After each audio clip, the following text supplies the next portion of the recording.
you, sir. You have imparted intellectual property with us, sir. Now, I request our guest of honor, Mr. Muhammad Abdul Rashid sir, to share his experience with us. Sir, please, give him a big round of applause.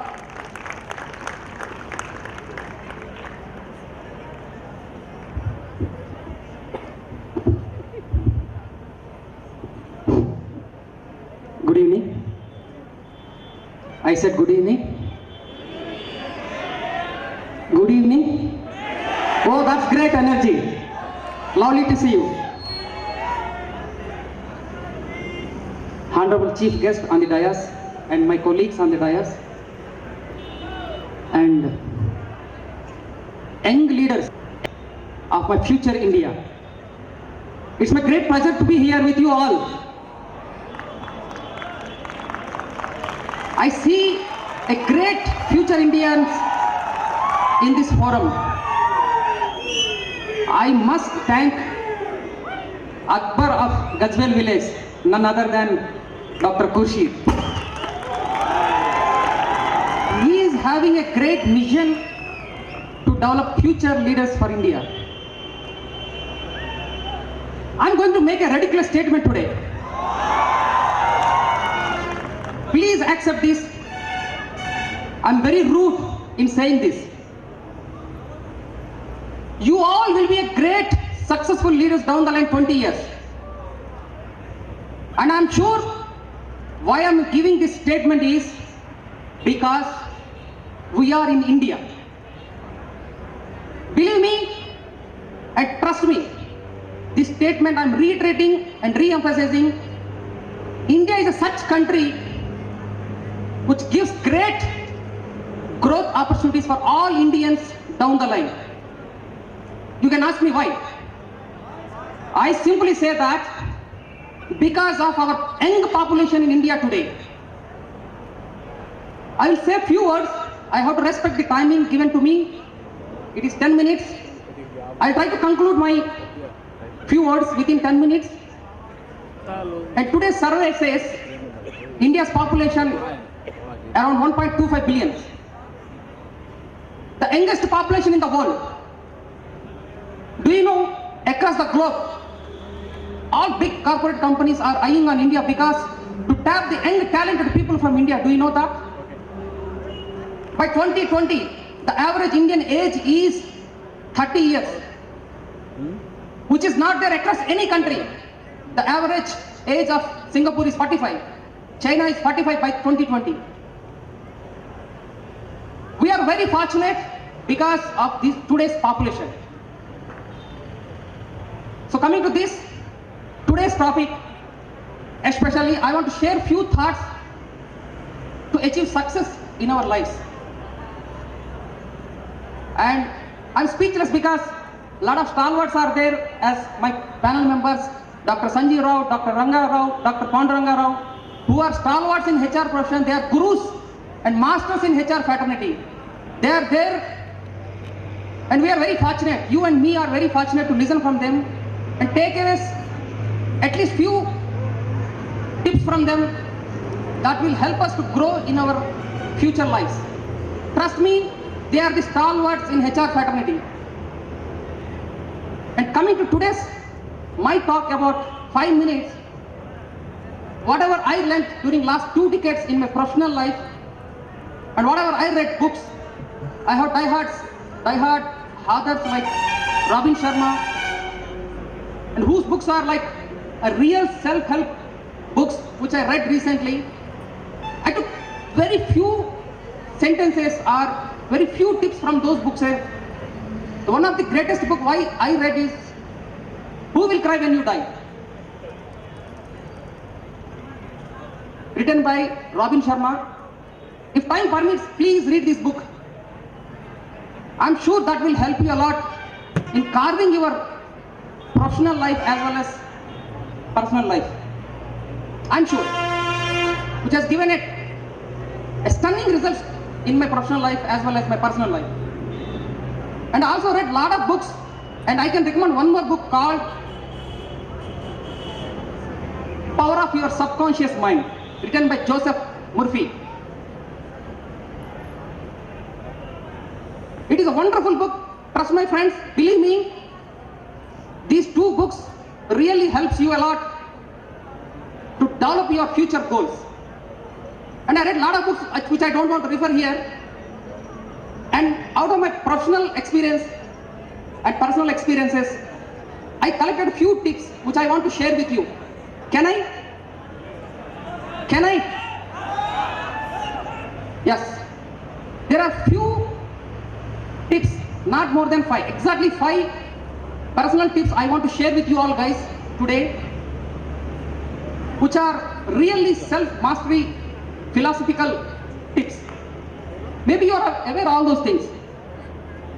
But if you write down this, take it seriously, I'm sure you can remember me forever. These 5 tips of your personal mastery, we call it as a personal mastery. One is wake up at 5 o'clock. You name any successful leader in India or global leaders. You name anybody, any successful leader. They start their day at 5 o'clock. Because you start your day early, you can see a successful day. Believe me. The second successful tip for your personal mastery, 30 minutes of exercise daily. Whether it is a yoga, whether it is a jogging, whether it is a walking. Believe me, it gives stunning results to your personal life. The third one is read at least 30 minutes a wisdom literature. Wisdom literature, nothing but reading a newspaper also gives wisdom to you. The fourth tip of personal mastery, spend at least 15 minutes planning your whole day. I think you're all intellectuals, you're doing this, but still I want to give you this as a tip. And end of the day, reflect your day, the whole day, what I did. Is it worthful? Is it worthful living today? Before sleeping, just reflect this. This thought process, end of the day, gives you wonderful results. And you can plan your next day far, far superior than today. Trust me, this works well. These are the 5 tips for your personal mastery, which has written by Robin Sharma in many of his books. And coming to leadership tips, I have a lot of tips, but because of time constraint, I'm condensing this message. He sets vision for his company. He sets value for his company. He sets mission for his company. That means you become a CEO of your life means you must set values for you.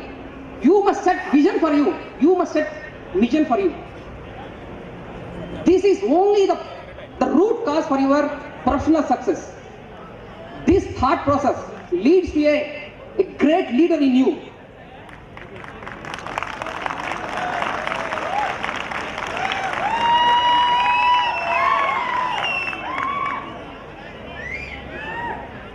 Be kind to a stranger. The second tip. Develop an honesty philosophy in your life. Be honest to yourself. Be honest in every action. See the stunning successful results in your life. Honor your past. Honor your past means whatever happened to you past, whether it is sad, good or bad, just honor that, respect that. Don't complain. Get serious about your goals. The last but not least, practice the forgiveness. Practice it to listen me, and I must sincerely from my bottom of heart thank this college management to invite me and to be with you. Thanks for patience listening. Thank you.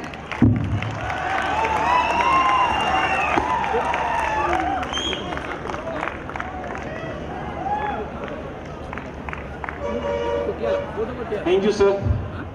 It's really a great advice to hear, sir. Now, I request our second guest of honor, Mr. K. Pandurangarao, sir, to share his experience with us.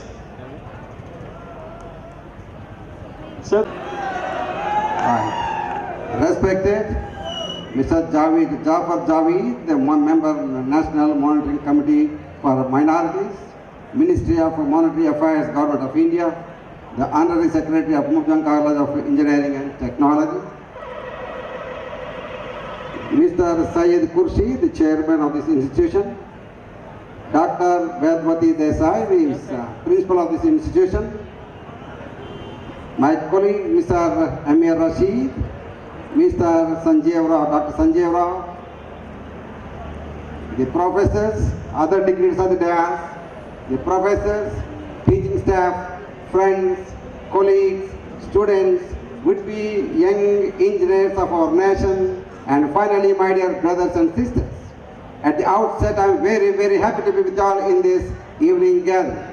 I really felt honored when Mr. Ikram has invited me to deliver a talk as a guest of honor today. That's how I am here before you all. Though the purpose of our gathering is known to you all, I feel it is my bounden duty to speak few words on this occasion as a little senior to you all, nothing else. To be frank with you, I am neither a professor nor a academician to talk of the theories after theories. Whatever the technical jargon you have been going through today, the same technical jargon I went through almost 30 years back when I was a student of Andhra University, Walter, and whatever the theory I learned, started applying the theory to the practice by virtue of my profession, interacting with hundreds and hundreds of people day in and day out. Whatever the experience I got, I came to share with you all. Thereby, you need not waste your time once again. And for your information, we're all young students. What we feel the moment we complete our engineering, the moment we get into the MBAs, we feel that we are the helmet of eyes. Nothing like that. And for your information, education is a must for every individual to understand the reason and the logic. But education alone will not make you success until unless you add to the education. The qualification should be added with the qualities. The blend of the qualification, the qualities only will make you success. Otherwise, it's very, very difficult. For your information, very few people are becoming success in this world. Why not others? What must be the reason? If you put the same question to the society, immediately the society will reflect and reply you back. If at all you study from the reputed institutions like IIMs, like IITs and ISBs and all good universities, those statements only will success in this world. If at all the statement is true, for all the students coming out of the portals of these institutions, they should rule the corporate sector. But the record says no. That means, along with education, something else is also required. What is that? On the same point, for your information, recently a study was conducted at Stanford University for more than 2.5 years. They have taken 100 highly successful people from the entire globe. From the country where you and me born, only one individual got the chance. His name is Dhirubhai Ambani. For your information, they conducted the study for more than 2.5 years and finally concluded, whatever the qualification you have, whether you have 1 degree or 10 degrees, all those qualifications will make you success only up to 15%. Whatever the remaining 85% depends upon your own attitude. This attitude makes you success. This attitude depends upon the personal traits. This attitude again depends upon your behavior and again depends upon the positive thinking. That's how the attitude plays a very, very important role in the organization to come up in the life. When you do this, when I said 100 people from the country where you and me born, only one Dhirubhai Ambani got the chance. If you go back to the history of the Dhirubhai Ambani for your information, he stopped his studies when he was doing his 7th year. He lost his father, stopped his education, joined as a cleaner in the west coal fields. The job of Dhirubhai Ambani in the starting, the moment the lorry unloads the coal, the job of Dhirubhai Ambani with the rags on, a torn out shirt, getting onto the lorry, start cleaning the lorry from one corner to another corner. That was the job of Dhirubhai Ambani. The same boy, when the lorry started from the western coal fields, came down to Bombay to pick up the petrol for their consumption. This man, by the time the driver completed the job and taken the petrol to go back to the Western Coalfields, this man could able to manage the bunk owner, got the employment as a petrol pouring boy. The same Dhirubhai Ambani, for your information, by the time he died, he became the owner of 1 lakh crores of rupees. He became the 7th richest man in the globe and 1st richest man in this country. And the same man, if at all you go through his education, he stopped his education when he was doing his 7th class. But the same Dhirubhai Ambani never allowed even a single reputed institution available in the entire universe where he did not deliver the talk. He went to Kellogg, he went to Shcsty, he went to Oxford, he went to Stanford. Every reputed institution in the world, Dhirubhai Ambani went there and displayed how the positive attitude works very well for every human being to become a successful man. That's how you all should come up with a positive attitude along with the qualification you are doing in engineering. But whatever engineering you are doing, that will be helpful for your success only up to 15%. The remaining 85% depends upon your attitude. Develop that, blend of these two together only will make you success. In the same time, as engineers, you all should have a different vision for your information. You all know the vision means it's nothing but 85% of the people will have the vision. Vision is nothing but in Sanskrit it is called as drishti. With drishti, it is nothing but a physical eye with which you can see only for 1 kilometer or 2 kilometers. But the same thing it is called as in English, it is called as sight. And another 10% of the people will have the srishti. The srishti means nothing but a mental eye with which you can see beyond the drishti. It is called as in English, it is called as insight. But whereas all engineers, for your information, the blend of the drishti and the srishti together, the sight and insight comes to the foresight that you are supposed to get it as an engineer, thereby you all become successful in the nation. And for your information, my observation, I must have covered more than 50,000 students like you in the entire country. My personal observation, the young generation nowadays, they are not focused towards their physical health. If at all, as my friend said, Mr. Rashid, if at all you don't have the good health, and ultimately becoming the successful is very, very difficult. That's the reason Swami Vivekananda said, sound mind and sound body. You should have the good health, thereby your mental health will be good. That means your UP, the upper head, Upper Pradesh is depending upon the Madhya Pradesh, right? You are supposed to keep the Madhya Pradesh well, thereby your Upper Pradesh works well. That's the word you should not forget in your life. And the next one, English is a must, as Kursis have said. Without English, it's a very, very difficult. Whatever the field you are in, whether it's English, Hindi, Telugu, everything you should know. But whether you know all that or not, English is a must to become a successful man. Nothing but English, if at all the communication, if at all you want to talk to something,